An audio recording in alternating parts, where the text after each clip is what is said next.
Few American mafia bosses can boast the same career accomplishments as the legendary John Gotti. A key player in relatively recent years of the New York Mafia, Gotti was instrumental in a series of criminal movements and a key murder that saw him rise to power as the most powerful mafioso in America during the mid-1980s. Throughout his life, Gotti would repeatedly find himself stood before a judge, but his acquittals from them would result in his status as an untouchable champion of the crime world. Gotti would not be able to escape the law forever, though, and the waning years of his life were spent behind bars after he was caught by law enforcement. Still, at his peak, Gotti managed to make between $5 and $20 million per year as the boss of the highly successful Gambino gang, and has gone down in history as such. Who was John Gotti, though, really? What made him such a successful crime boss in his day, and how did he rise to power as one of the most notable mafiosos of all time? In today's video, we will be investigating just that. Join us as we head into the dark underbelly of New York City once more, to dig into the life and times of John Gotti, New York's Teflon Don.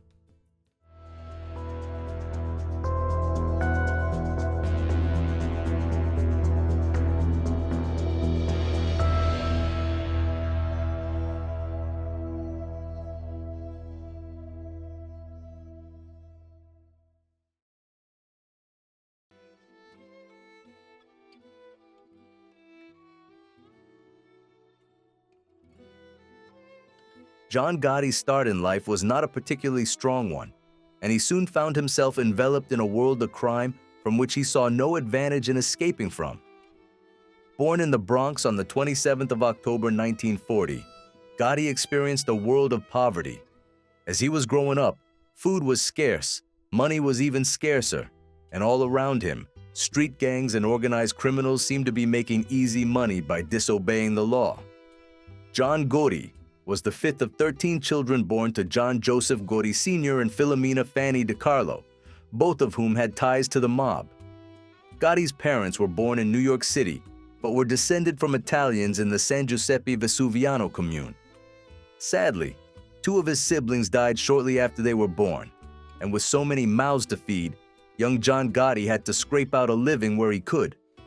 He resented his father for not being able to bring in enough money to feed his family from his job as a laborer, and soon enough, his life started to follow a downward spiral. He struggled in school, had a history of truancy, and was known as a bully in his classes. He dropped out of school at the age of 16, but was involved in criminal activity from the age of 12 onward.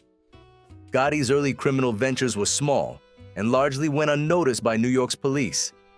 As a child, he hung out with members of street gangs in the Bronx and quickly became engaged in petty theft alongside 5 of his brothers. In one notable instance, Gotti was attempting to steal a cement mixer from a construction site at age 14. The mixer fell on him as he attempted to remove it from the site, which resulted in several broken toes.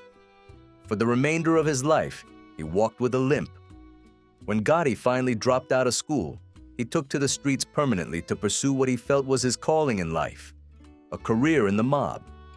He started out as a member of the Fulton Rockaway Boys, where he made 2 alliances that would serve him well in his future career, those he forged with Angelo Ruggiero and Wilfred Willie Boy Johnson.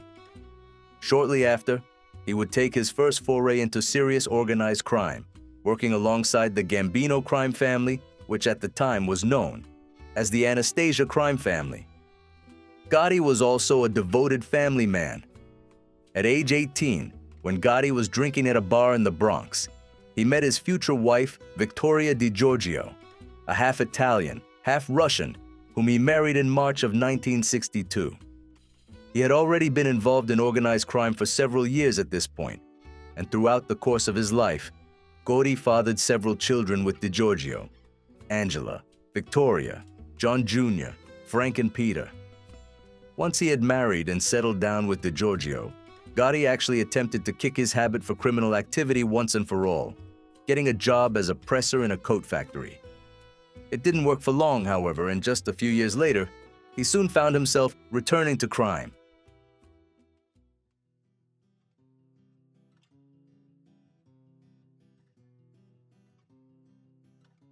John Gotti's roots with the Gambino crime family ran deep throughout the course of his life, and he actually started working for them during his late teens. At the time, Albert Anastasia headed up the organization, and the family fell under his name. Gotti started out as, essentially, an errand boy for Carmine Charlie Wagons Fatico, who was then a soldier. Under Fatico's orders, Gotti and his associates, which included his brother Gene, hijacked trucks around the Idlewild Airport area, which is now known as John F. Kennedy Airport, and rose through the ranks, making a name for himself with senior mobsters.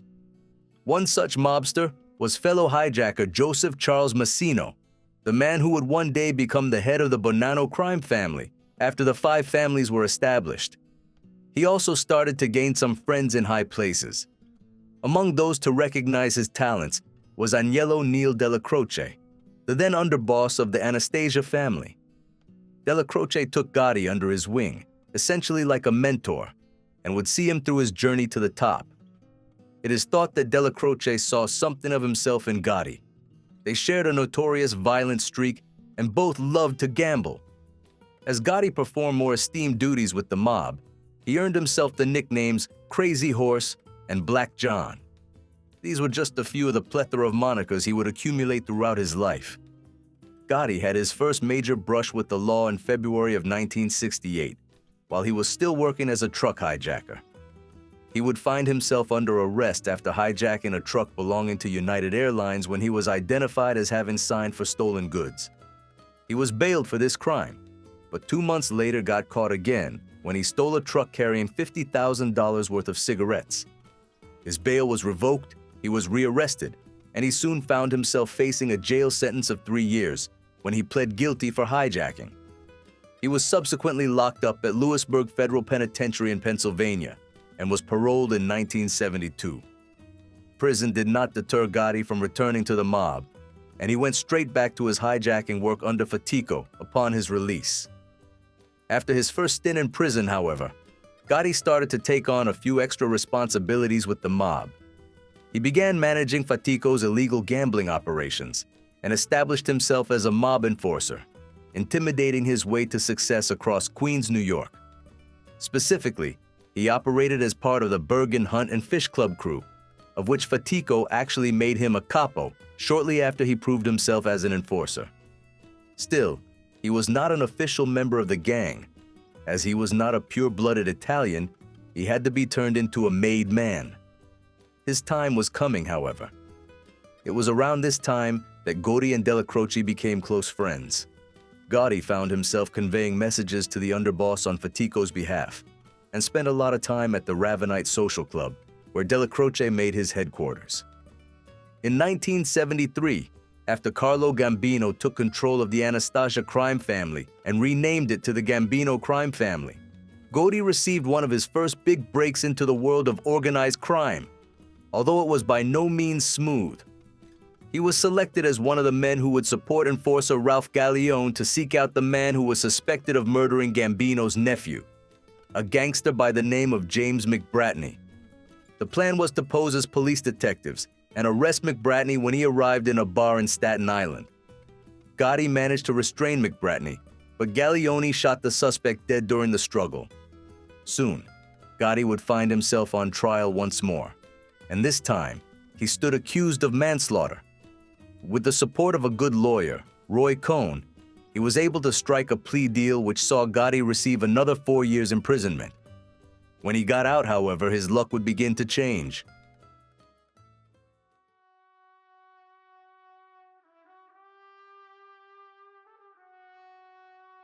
By the end of 1976, Carlo Gambino was dead, and he had opted for Paul Castellano to take his place. This was not the expected result. Most gangsters believed that Della Croce would be the next in line to lead the Gambino crime family. But as he was in prison for tax evasion, he could not exactly raise his voice against the decision. This choice created a great divide in the Gambino family, and, while both Della Croce and Castellano remained civil to one another, it essentially split the faction down the middle. On one side, supporters of Della Croce raged against the decision to appoint Castellano, while on the other, Castellano's loyal followers supported him into power. 1 year later, Gotti was released from prison and was immediately promoted to Fatico's old position as capo. With his own crew at his command, Gotti worked closely with Della Croce and ended up making a great deal of money from his criminal exploits, especially from his loan sharking business on the side. He is also thought to have been heavily involved in drug dealing at this time too. Just 1 year after his release and succession to the rank of capo, Gotti became involved in what would be the largest unrecovered cash robbery in human history, the Lufthansa heist. Gotti's role in the heist was to arrange a getaway van to pick up the robbers after they escaped with just under $6 million, which would have been equivalent to over $28 million in today's money. His forays into more serious crimes led to some repercussions, however, and during his time as capo, he was indicted twice, once for assault of a refrigerator mechanic he had a disagreement with, and once for racketeering. He faced no further prison time for either of these crimes, however. Gotti would soon prove himself to be a particularly violent individual too.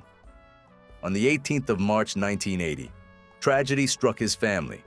Gotti's 12-year-old son, Frank, was killed after being struck by a mini-bike ridden by one of their neighbors, John Favara. An inquest determined that this was entirely an accident, but the Gotti family were not happy with this ruling. Favara would be repeatedly struck with a baseball bat by Di Giorgio, Gotti's wife, and soon disappeared, just 4 months after the crash. He was never found, but it is heavily suspected that Favara was murdered by the mob. Theories run wild as to how he was killed, and some suspect that Gotti ordered Favara to be dismembered alive. Other theories state that he was dissolved in acid, or that his body was stuffed into a concrete-filled barrel destined for the bottom of the sea. As time progressed, the tensions between Della Croce's and Castellano's factions in the Gambino family continued to rise. Gotti would become a staunch Della Croce supporter as his relationship with the underboss continued to improve. But what's more is that he harbored a deep resentment for Castellano. Gotti viewed him as incompetent, and Castellano had outlawed drug dealing within the gang, something that Gotti was likely making a lot of money off at the time.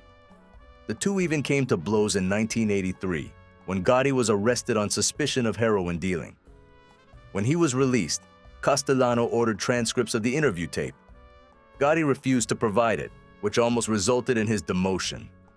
Everything changed, however, when Castellano faced life imprisonment for his involvement with the Commission, the governing body of the Mafia, in 1984. With Castellano's position under threat, Gotti was one of several men chosen as an acting boss. Alongside him were Thomas Bilotti and Thomas Gambino. This was Gotti's chance to spur on revolt within the family and really make a name for himself. He started by rounding up disgruntled gangsters that he knew had an issue with the way Castellano was running the show. Frank DeCicco, Joseph Armone, Sammy Gravano, and Robert DiBonato all began conspiring with Gotti to oust Castellano from power. But how would this work? Such a treacherous act would require a great degree of planning.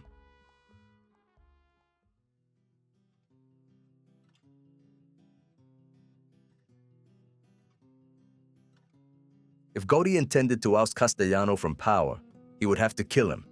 There was no other way to get rid of him without putting his own life on the line. Unfortunately for Gotti, the Commission didn't allow this.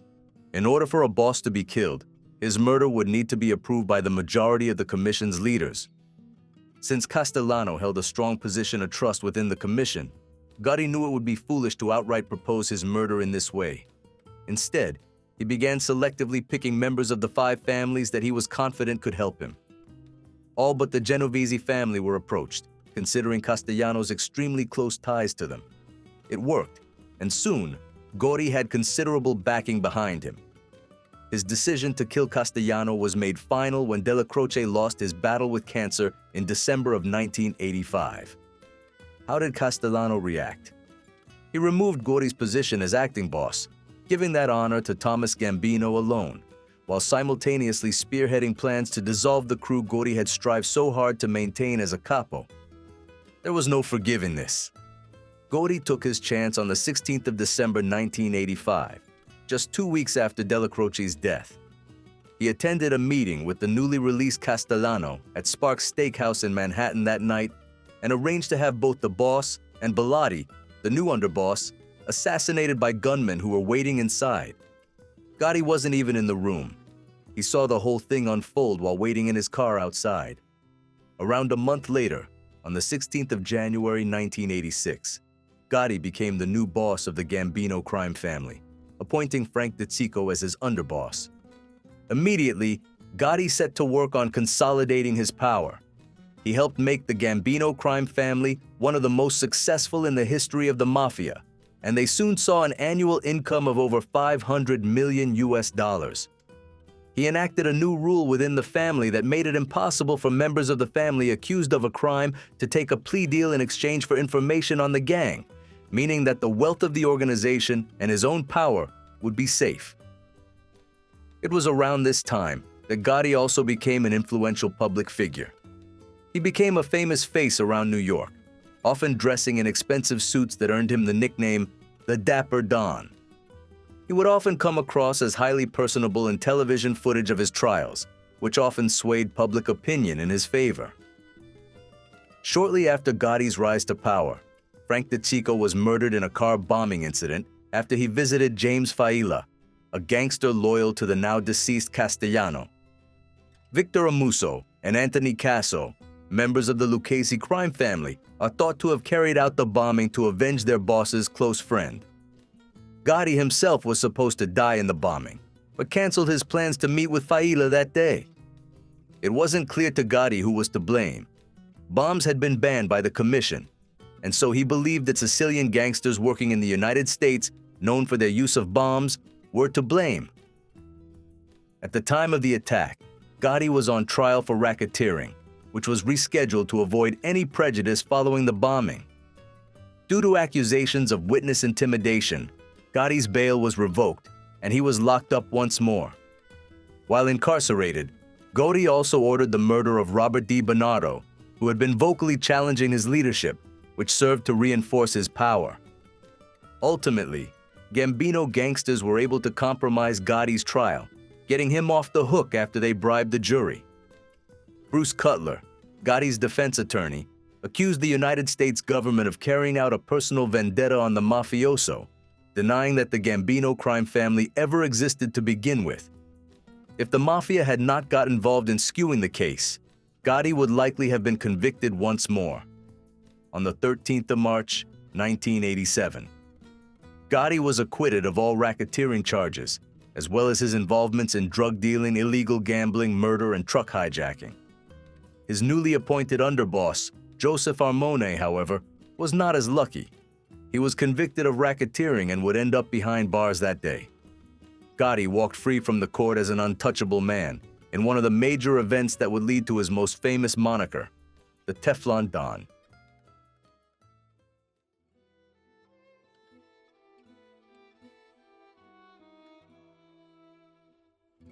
With the backing of new underboss Frank Locascio and consigliere Sammy Gravano, Gotti set to work on reinforcing his position as a powerful mafioso. In January of 1988, he ordered his capos to meet him once per week at the Ravenite Social Club. This would be the first in a series of mistakes that would ultimately lead to the downfall of John Gotti.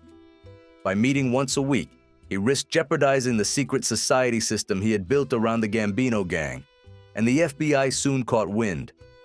They were tipped off and put the social club under close surveillance. Soon, they had irrefutable evidence that not only was the Gambino gang a powerful organized crime organization, but that John Gotti was its boss.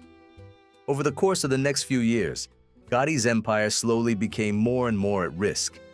He was tipped off that the consigliere of the Genovese family, Louis Manna, was discussing a hit on him and his brother.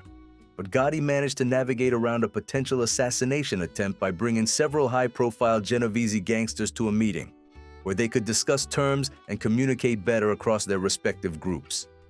Later, on Christmas Eve 1988, Gotti's son John Jr. was initiated as a Gambino family soldier and was immediately promoted to capo. Gravano held the ceremony, as Gotti did not want to be seen engaging in nepotism. There were also signs that Gotti was becoming increasingly paranoid towards the end of his time as a free man. In 1989, he had Fred Weiss, a real estate developer, assassinated as he feared he would likely become a government witness to the Gambino family's crimes.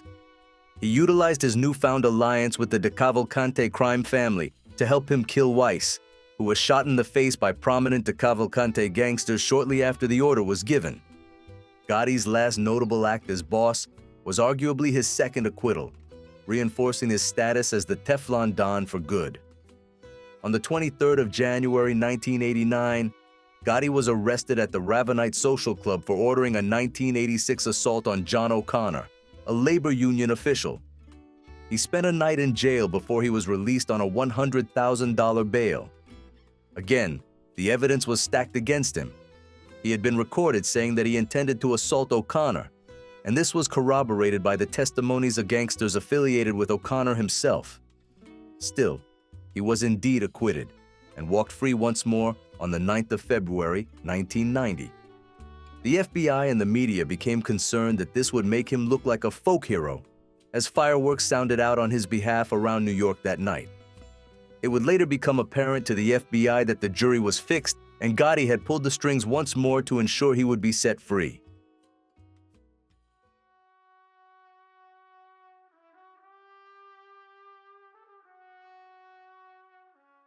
On the night of the 11th of December 1990, Gotti was arrested once more. Law enforcement had spent the best part of a year building a case against him, and this time, they wanted to deal with him once and for all for his crimes. Compiling all the incriminating conversations they had recorded via the use of bugs in the Ravenite and the apartments upstairs, the FBI were able to nab him for 5 murders, 1 conspiracy to murder, illegal gambling, loan sharking, obstruction of justice, tax evasion, and bribery. The tapes recorded onto the bugs were played in pretrial hearings, and Gotti was subsequently denied bail. On trial alongside him were Gravano and the Gambino consigliere, Frank Locascio. Moreover, Gotti was forbidden from using his previous attorneys, as to not jeopardize the trial in any way. Instead, Albert Krieger, an attorney based in Miami who was familiar with mafia cases, represented him. Shortly into the pretrial, matters took a turn for the worse for Gotti. The recordings that were caught by the FBI bugs had caught him attempting to frame Gravano for several of the murders for which he stood trial. Moreover, Gravano had been caught saying that Gotti was greedy as a mafioso, which created a massive falling out between the two. When the trial officially started, an anonymous jury, entirely unknown to Gotti, had been selected. They were fully sequestered during the trial to ensure there was no way Gotti could sway the odds in his favor. As the trial continued, recordings were played that clearly implemented Gotti as a leading figure in the American Mafia. He was caught on tape discussing the inner workings of the Gambino crime family, and had even been recorded talking about the murders he was currently on trial for.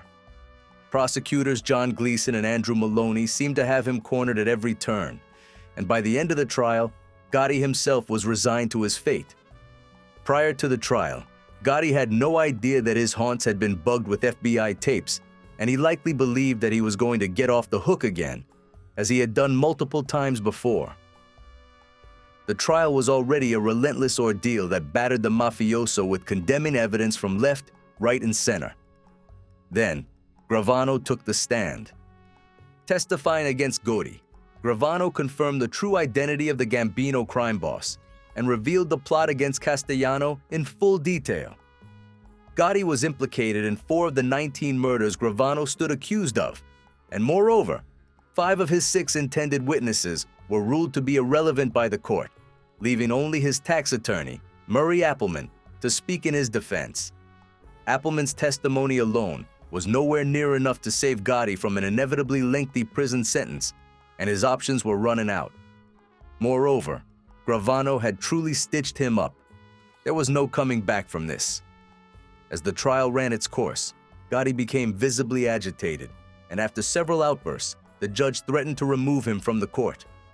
The trial came to a close on the 2nd of April 1992, when John Gotti was found guilty of all charges. The jury took 14 hours to deliberate, and reached a unanimous decision relatively fast. The Teflon Don was brought to justice with a life sentence of imprisonment and a fine of $250,000. The FBI's assistant director, James Fox, announced after the trial, "The Teflon is gone. The Don is covered with Velcro and all the charges stuck." Gotti spent the majority of his life's remainder in solitary confinement at the United States Penitentiary at Marion, Illinois. He was only allowed out of his cell to exercise for 1 hour a day, and all appeals he made for his sentence to be commuted were rejected. By 1994, he was told he could request no more.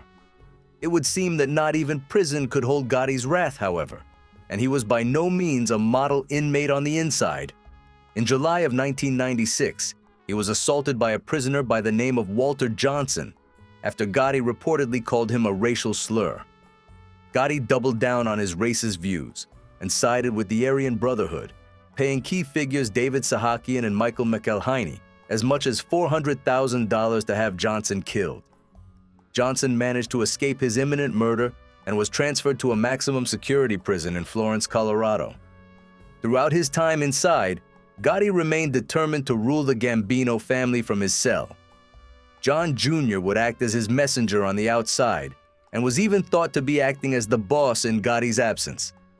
In 1999, however, John Jr. was convicted of racketeering, where he was sentenced to 6 years in prison. Following this, he cut ties with the Gambino gang. Supposedly, Gotti became angry at the idea of his son leaving the Mafia, which put immense stress on his marriage. His wife threatened to leave him until he allowed John Jr. to start a private life of his own. John Gotti's life came to an end when he was diagnosed with throat cancer in 1998. The tumor was removed, but the cancer returned even more aggressively in 2000, and he was transferred to a maximum security prison in Springfield, Missouri, to live out the remainder of his days. On the 10th of June 2002, age 61, Gotti's health declined, and he was pronounced dead by prison hospital staff. 300 attendees saw his funeral procession travel past the Bergen Hunt and Fish Club, and he was buried in a crypt next to his 12-year-old son. The Catholic Diocese of Brooklyn in New York forbade Gotti's family to give him a requiem mass as they had requested, but instead were granted a simple memorial mass. He remained a violent, notorious, and efficient criminal up until the day he died. Gotti's incarceration and death had disastrous consequences for the Gambino family. By 2000, most of the gang's made men were incarcerated themselves, and the most prominent crime families in New York had shunned Gotti's leadership in his final years as boss. This hasn't stopped the Teflon Don from becoming a prominent figure in popular culture, however. Film adaptations, television dramatizations, and documentary series have been rife over the years since Gotti's death, and he has gone down in history as one of the most infamous gangsters in mafia history. Gotti's legacy is large, despite his shortcomings in his final years, and to this day, he remains one of the most financially successful and culturally influential mafiosos on record.